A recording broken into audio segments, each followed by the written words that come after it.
Hello ചെമ്പനീർ പൂവിൻ്റെ പുതിയ എപ്പിസോഡിലേക്ക് എല്ലാവർക്കും സ്വാഗതം. അപ്പോൾ ടി വിയിൽ വരുന്നതിന് മുന്നേ കഥ ചുരുക്കത്തിൽ അറിയാൻ ഈ ചാനൽ സബ്സ്ക്രൈബ് ചെയ്യുക, സപ്പോർട്ട് ചെയ്യുക. അപ്പോൾ നമുക്ക് തുടങ്ങിയാൽ. അപ്പോൾ നമ്മളെ വർഷിപ്പിക്കാൻ വേണ്ടി ശ്രീകാന്ത് വന്നിട്ടുണ്ടല്ലോ. അപ്പോൾ നീ എന്താ എന്നെ തന്നെ വിളിച്ചത് എന്നിങ്ങനെ ശ്രീകാന്ത് ചോദിക്കുന്നുണ്ട്. അപ്പോൾ വർഷ പറയുന്നുണ്ട്, നീ എൻ്റെ വളരെ നല്ലൊരു ഫ്രണ്ടാണ്, ബെസ്റ്റ് ഫ്രണ്ടാണെന്ന് ഇങ്ങനെ പറയും. നീ എന്നോട് നമ്മൾ രണ്ടാളും സംസാരിക്കാൻ വേണ്ടി ഇങ്ങനെ തമ്മിൽ സമയം കണ്ടെത്തുന്നുണ്ട്.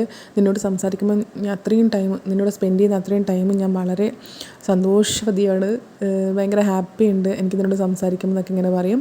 അപ്പോൾ നമ്മുടെ ശ്രീകാന്ത് പറയും, സ്റ്റുഡിയോയിൽ പെട്ടെന്ന് പോകണമെന്ന് പറഞ്ഞിട്ട് സംസാരിച്ചൊന്നും സമയം കളഞ്ഞു എന്ന് പറയും. അപ്പോൾ നമ്മുടെ വർഷം പറയേ, അങ്ങനെ സമയം കളഞ്ഞൊന്നും പറയല്ല, നിന്നോട് സംസാരിച്ചിരുന്നതല്ലേ, അതൊന്നും കുഴപ്പമില്ലെന്ന് പറയും. എന്നിട്ട് അവരങ്ങനെ വേഗം പോകാൻ നോക്കും. അപ്പോൾ നമ്മുടെ ശ്രീകാന്തിനോട് വർഷം പറയും, എന്നെ വൈകിട്ട് ഇവിടെ വരെ ഒന്ന് കൊണ്ടാക്കാൻ വേണം കേട്ടോ, സ്കൂട്ടർ പിക്ക് ചെയ്യാൻ വേണ്ടിയിട്ട്. അപ്പോൾ എനിക്ക് അവിടുത്തെ ചേട്ടനോട് പറയും, സ്കൂട്ടർ നന്നാക്കി വെച്ചേക്ക്, ഞാൻ ഈവനിങ് വന്നിട്ട് എടുത്തോളാം എന്ന് പറയും. അപ്പോൾ അങ്ങനെ അത് കഴിഞ്ഞു അവിടുന്ന് പോയി.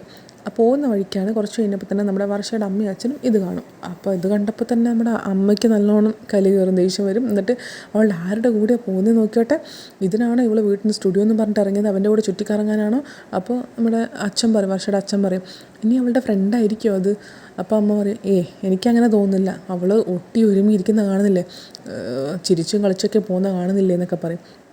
അച്ഛൻ വലിയ ഫ്രീഡം കൊടുത്ത് വളർത്തിയതല്ലേ, എൻ്റെ മോളെ കുഴിയിലൊന്നും ചാടില്ലെന്ന് പറഞ്ഞിട്ട് വളർത്തിയതല്ലേ, ഇപ്പോൾ എന്തായി നോക്ക്, ഇതാണ് ഞാൻ പറഞ്ഞത്, വളരെ നേരത്തെ കല്യാണം കഴിച്ച് അയപ്പിക്കേണ്ടതായിരുന്നു എന്നൊക്കെ പറഞ്ഞിട്ട് പെട്ടെന്ന് നമുക്ക് സ്റ്റുഡിയോയിൽ തന്നെ പോയി നോക്കാമെന്ന് പറയും, അവരുടെ ബാക്കിൽ തന്നെ പോകാമെന്ന് പറയും. അപ്പോൾ അച്ഛൻ പറയും, അത് വേണോ, അവൾ വൈകിട്ട് വീട്ടിൽ വരില്ലേ, അപ്പോൾ ചോദിച്ചാൽ പോരെന്ന് പറയും. അപ്പോൾ നമ്മുടെ അമ്മക്കൊട്ടും ക്ഷമയില്ല. അമ്മ പറയും, അത് പോരാ, എനിക്ക് വൈകുന്നേരം വരെ കാത്തു നിൽക്കാനുള്ളൊരു ക്ഷമയൊന്നുമില്ല, എനിക്ക് സ്റ്റുഡിയോ തന്നെ പോകണമെന്ന് പറഞ്ഞിട്ട് അവർ സ്റ്റുഡിയോയിൽ പോകും. അപ്പോൾ വെറുതെ പോയപ്പോൾ അവൾ രാവിലെ ഒന്നും കഴിച്ചില്ലല്ലോ, ഭക്ഷണം കൊണ്ട് പോകുന്ന പോലെ പോകാമെന്ന് പറഞ്ഞിട്ട് ഭക്ഷണം വാങ്ങിച്ചിട്ട് അവർ സ്റ്റുഡിയോയിൽ പോകും. സ്റ്റുഡിയോ പോകുമ്പോൾ തന്നെ നമ്മുടെ വർഷ ഡബ് ചെയ്യുന്നുണ്ടാവും. അപ്പോൾ ഡബ് ചെയ്യുന്നത് എന്താണെന്ന് വെച്ച് കഴിഞ്ഞാൽ, എനിക്ക് അങ്ങനെ അച്ഛനും അമ്മയും ഇട്ടറിഞ്ഞ് വരാൻ പറ്റില്ല, അച്ഛനും അമ്മയാണ് എൻ്റെ എല്ലാം, അച്ഛനും അമ്മയും പറയുന്ന ആളെ മാത്രമേ ഞാൻ കല്യാണം കഴിക്കുള്ളൂ, അമ്മ പറയുന്നത് അമ്മയാണ് എനിക്ക് ഏറ്റവും കൂടുതൽ ഇഷ്ടം, അമ്മ പറയുന്നതിൻ്റെ അപ്പുറം ഒന്നുമില്ല, ഇതൊക്കെ എൻ്റെ കടമയാണ് എന്ന് പറഞ്ഞിട്ട് അവളിങ്ങനെ പറയും. അപ്പോൾ ഡബ് കഴിഞ്ഞു. എന്നിട്ട് നമ്മുടെ റെക്കോർഡിസ്റ്റ് പറയും, സൂപ്പർ ആയിട്ടുണ്ട് വർഷ, നന്നായിട്ട് ചെയ്തു. അപ്പോൾ നമ്മുടെ വർഷ പറയും, വർഷ ഇവരെ കണ്ടില്ല കേട്ടോ, പക്ഷേ ഇവരുള്ളിലുണ്ട്, അച്ഛനമ്മയും ഉണ്ട്. അപ്പോൾ വർഷ പറയും, എന്തെന്ന് സാർ, ഇതൊക്കെ പഴഞ്ചൻ ഏർപ്പാടല്ലേ, ഇവളെന്തൊക്കെയാണ് ഈ പറയുന്നത്, അച്ഛനും അമ്മയും പറയുന്ന ആളെ കല്യാണം കഴിക്കുമെന്ന്, കടമയാണെന്നൊക്കെ. അച്ഛനും അമ്മയും പറയുന്ന ആളാണ് കല്യാണം കഴിക്കുന്നത്, നമുക്കിഷ്ടപ്പെട്ട ആളല്ലേ കല്യാണം കഴിക്കേണ്ടത്, ഞാൻ എന്തായാലും ഇതുപോലെ ചെയ്യില്ല, എനിക്കിഷ്ടപ്പെട്ട ആളെ ഞാൻ കല്യാണം കഴിക്കുള്ളൂ, കടമ പോലും മണ്ണാൻ കെട്ടാന്നൊക്കെ ഇങ്ങനെ അവൾ പറയും.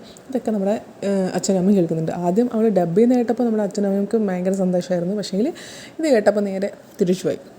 അപ്പോൾ നമ്മുടെ റെക്കോർഡിസ്റ്റ് പറയുന്നുണ്ട്, ഇതാ നിൻ്റെ അച്ഛനും അമ്മയും ഇവിടെ വന്നിട്ടുണ്ടെന്ന് പറയും. അപ്പോൾ വർഷ പറയും, അതെയോ, എന്താ പെട്ടെന്നൊക്കെ പറഞ്ഞിട്ട് നേരെ വർഷം ഇങ്ങോട്ടേക്ക് വന്നിട്ട്, എന്താ ഇതൊരു സർപ്രൈസ് ആയി പോയല്ലോ ഇങ്ങോട്ടേക്കൊക്കെ എന്ന് പറഞ്ഞിട്ട്, അപ്പം ഭക്ഷണം കൊണ്ടുതരാൻ വേണ്ടിയിട്ടാണെന്ന് ഇങ്ങനെ അമ്മയും അച്ഛനും പറയും. എന്നിട്ട് ഒരു 5 മിനിറ്റ് ബ്രേക്ക് എടുത്തോട്ടെ എന്ന് പറഞ്ഞിട്ട് അവൾ നേരെ ഫുഡ് കഴിക്കാൻ വേണ്ടി അവരെയും കൊണ്ട് പോകും. അപ്പോൾ എന്നിട്ട് അവർക്ക് ഫുഡ് എടുത്ത് കൊടുക്കും കഴിക്കുമെന്ന് പറഞ്ഞിട്ട്. എന്നിട്ട് എന്താ നിങ്ങൾ ഇവിടെ വന്നേന്ന് ചോദിക്കും. അപ്പോൾ അവർ പറയും, നീ ഭക്ഷണം കൊണ്ടുതരാൻ വേണ്ടിയാണെന്ന് പറയും. അപ്പോൾ വർഷ പറയും, അത് ആ റെക്കോർഡിസ്റ്റിനോട് പറഞ്ഞു കഴിഞ്ഞാൽ അവർ വിശ്വസിക്കുമായിരിക്കും, പക്ഷേ ഞാനത് വിശ്വസിക്കില്ല, ഒരു റീസൺ ഇല്ലാണ്ട് നിങ്ങൾ എന്തായാലും വരില്ല എന്ന് പറയും. എന്താ കാര്യം എന്ന് പറയാൻ പറയും. അപ്പോൾ നമ്മുടെ അമ്മ ചോദിക്കും, നീ ഇന്ന് രാവിലെ ആരുടെ കൂടെയാണ് പോയത്, ആരുടെ കൂടെയാണ് കറങ്ങാൻ പോയത് എന്നൊക്കെ പറഞ്ഞിട്ട് അവൻ ആരാന്നൊക്കെ ഇങ്ങനെ ചോദിക്കും. അപ്പോൾ അവൻ ആരായാലും നിങ്ങൾക്കെന്താ, നിങ്ങളോട് പറയണമെന്ന് നിർബന്ധമുണ്ടോ, നിങ്ങൾ സംസാരിക്കുന്ന ആളൊക്കെ ആരാണെന്ന് ഞാൻ ചോദിക്കുന്നുണ്ടോ, ഇല്ലല്ലോ. അപ്പോൾ എന്നിട്ട് അമ്മ പറയും, ഞങ്ങൾ നിൻ്റെ പാരൻസാണ്, നമുക്കതിനുള്ള അവകാശമുണ്ട് ചോദിക്കാമെന്നൊക്കെ ഇങ്ങനെ പറയും. അപ്പോൾ അച്ഛനും പറയും, നിൻ്റെ മേലെ നമുക്കുള്ളൊരു സ്നേഹവും കരുതലും കൊണ്ടല്ലേ ചോദിക്കുന്നത് മോളെ, ആരാ അവൻ എന്നിങ്ങനെ ചോദിക്കും. അപ്പോൾ വർഷ പറയും, ഡാഡി, അവൻ്റെ പേര് ശ്രീകാന്ത്, നമ്മൾ കുറച്ചായി പരിചയപ്പെട്ടിട്ട്, എൻ്റെ സ്കൂട്ടർ കേടായതുകൊണ്ട് അവൻ എന്നെ പിക്ക് ചെയ്യാൻ വന്നതാണ്, അതിനെന്താ ഇപ്പോൾ ഇത്ര ഇതെന്നൊക്കെ പറയും. എന്നിട്ട് അമ്മ ഇങ്ങനെ ചോദിക്കും, എപ്പോൾ പരിചയപ്പെട്ടു, എങ്ങനെ നിങ്ങൾ കണ്ടുമുട്ടിയേ, അതൊക്കെ പറയാന്നിങ്ങനെ പറയും. അപ്പോൾ അതൊക്കെ നിങ്ങളെന്തിനാ അറിയുന്നത്, അവൻ എൻ്റെ ആരും ആയിക്കോട്ടെ, നിങ്ങളെന്തിനാ അറിയുന്നതെന്നൊക്കെ ഇങ്ങനെ വർഷം ഇങ്ങനെ ഭയങ്കര ഇതായിട്ട് പറയും. ഞാൻ വൈകുന്നേരം വീട്ടിൽ വരുന്നത് വരെ നിങ്ങൾക്ക് വെയിറ്റ് ചെയ്യാൻ പറ്റില്ല അല്ലേ, എന്നിട്ട് ഇവിടെ എന്നെ ക്വസ്റ്റ്യൻ ചെയ്യാൻ വന്നിരിക്കുന്നു, ഇൻവെസ്റ്റിഗേഷന് വേണ്ടി വന്നിരിക്കുന്നു, ഭയങ്കര മോശമായി പോയെന്നൊക്കെ ഇങ്ങനെ പറയും. എന്നിട്ട് ഇനി നിങ്ങൾ എനിക്ക് വേണ്ടി ഫുഡ് കൊണ്ടുവരണ്ട, എനിക്ക് ഫുഡ് ഉണ്ടാക്കി തരാൻ വേറെ ആളുണ്ടെന്ന് പറഞ്ഞിട്ട് വർഷം അങ്ങോട്ടേക്ക് അങ്ങനെ പോകും. അപ്പോൾ നമ്മുടെ അമ്മക്കാണെങ്കിൽ ദേഷ്യം പിടിച്ചിട്ട്, കണ്ടില്ലേ അവളുടെ അഹങ്കാരം ഇങ്ങനെ വിട്ടാൽ പറ്റില്ല എന്ന് പറയും. അപ്പോൾ നമ്മുടെ അച്ഛൻ പറയും, ഇങ്ങനെ നമ്മൾ വാശി കാണിച്ച് അവൾക്കും വാശി കൂടുകയുള്ളൂ, നമ്മൾ കുറച്ച് വിട്ടുപിടിക്കണം എന്ന് പറയും. എന്നിട്ട് അതവിടെ കഴിയും. പിന്നെ കാണിക്കുന്നത് നമ്മുടെ ശ്രുതിയും ചന്ദ്രമതിയും. ഇന്നലെ ഡാൻസ് ആയിരുന്നെങ്കിൽ ഇന്ന് യോഗയാണ് തുടങ്ങിയിട്ടുള്ളത്. അപ്പോൾ ശ്രുതി പറഞ്ഞു, ഡാൻസ് ചെയ്തിട്ടാകുമ്പം ശരീരമൊക്കെ വേദന എടുക്കും, അത് മാറാൻ വേണ്ടി യോഗ ചെയ്യുന്നത് നല്ലതാണെന്ന് പറയും. അപ്പോൾ എനിക്ക് യോഗയൊന്നും അറിയില്ല എന്ന് ചന്ദ്രമതി പറയും. അപ്പോൾ ശ്രുതി പറയും ഞാൻ പഠിപ്പിച്ച് തരാമെന്ന് പറയും. അങ്ങനെ അവരുടെ കുറച്ച് യോഗ പോസുകളും കളികളൊക്കെയാണ്. അതിൽ ചന്ദ്രമതിക്ക് അങ്ങനെ ശരീരം അങ്ങനെ വഴങ്ങില്ല, ഇങ്ങനെ നടു കുളിക്കുന്ന പോലെയൊക്കെ കളിച്ചിട്ട് ഇങ്ങനെ മണങ്ങി നിൽക്കും. അപ്പോൾ നമ്മുടെ അച്ഛൻ വരും, രവി അച്ഛൻ വരും. എന്നിട്ടിങ്ങനെ നീ എന്തായി കളിക്കുന്നത്, 4 കാലിൽ നിൽക്കുവാണോ, നീ നടക്കാൻ പഠിക്കുവാണോ എന്നൊക്കെ ഇങ്ങനെ ചോദിക്കും. അപ്പോൾ ചന്ദ്രമതി ഇങ്ങനെ ശ്രുതിയോട് പറയും എന്നെ പിടിക്കുക, എനിക്ക് നിവരാൻ പറ്റുന്നില്ല എന്ന് പറഞ്ഞിട്ട് ശ്രുതി പിടിച്ച് പൊക്കും. എന്നിട്ട് എപ്പോഴത്തെയും പോലെ തന്നെ രവി അച്ഛൻ കുറച്ച് കളിയാക്കും ചന്ദ്രമതിയെ. അപ്പോൾ ചന്ദ്രമതി പറയും ഇപ്പം നിനക്ക് മനസ്സിലായില്ലേ, എൻ്റെ പ്രതിഭ എവിടെ ഉറങ്ങിപ്പോയെന്ന് മനസ്സിലായില്ല എന്നൊക്കെ ഇങ്ങനെ പറയും. എന്നിട്ട് രവി അച്ഛൻ പറയും ഞാൻ പോകണു, എന്നാൽ പിന്നെ നീ കൊണ്ടുപോയി കേസ് കൊടുക്ക്, ഒളിഞ്ഞിരിക്കുന്ന പ്രതിഭയെ പോലീസുകാർ കണ്ടുപിടിച്ച് തരുമെന്ന് പറയും.